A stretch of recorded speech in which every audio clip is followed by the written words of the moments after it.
As of December of 2018, when I'm making this guide, almost all Scizor have an extremely linear and frankly not very effective playstyle. The exception here is T-Eeps, but the rest of them, they CADC all over the screen, often going for hover dash grab, and constantly lunge with Metal Claw whenever possible. Up close, they mash U-turn. Sound familiar?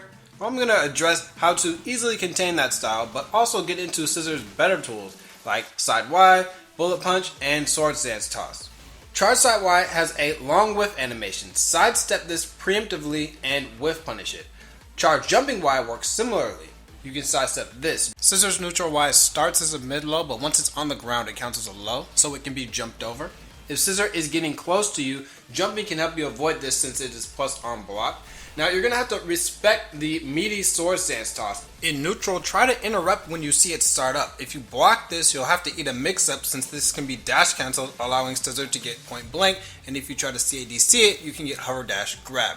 Back Y is unsafe on block. It's over -30 on block. Forward Y this when you're close. Metal Claw needs to be whiff punished, even when it has Sword Stance, because you can sidewalk this. When it has Sword Stance, you're really going to have to be walking to the side first before you try to whiff punish.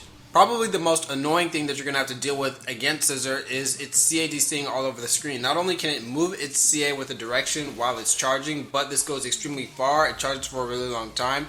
So one of the tips that I have is to use something like a side Y, to use some of the armor frames and then poke at it with like a forward Y. It's going to take a lot of practice getting the timing down for how to poke through all of its armored frames.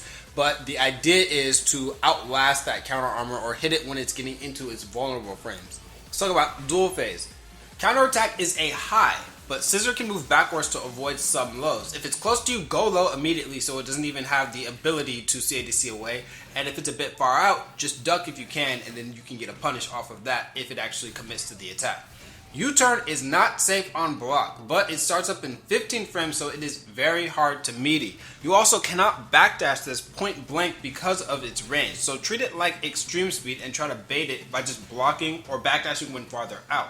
Or meaty it with a counter pierce if you have access to a quick one.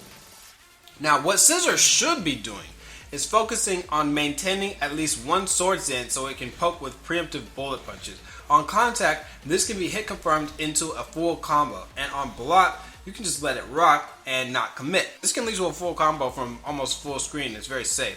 Against many zoning options, I suggest walking and blocking, but after blocking this particular move, you should block and then dash to gain some ground. When you block this close up, the move is -12 on block, and you have to mash your 11 frame punish, because if you press it too late, you can get hit by some of the follow-ups or you can trade with them. But if you're right on point, then you'll be able to just beat out whatever follow-ups that it has. Metal Claw always goes farther than you think. You need to play a ton of games to get used to this. Also focus on whiff punishing it when Scizor has no swords. When it has swords, Scizor will almost always throw out the follow-up even on whiff, which is extremely difficult to whiff punish unless you have Emolga, and Emolga is a support that I highly suggest using to deal with Scizor's dual phase, because you can stop Bullet Punch whenever it whiffs, Metal Claw when it whiffs, all that CADC stuff, you can just Emolga all that. Just be careful if you're using Emolga, because in field phase it can CADC to the right. Scizor's 2X is like Jack's debugger from Tekken. It's only -12 on block and it has a ton of pushback. Only try to punish this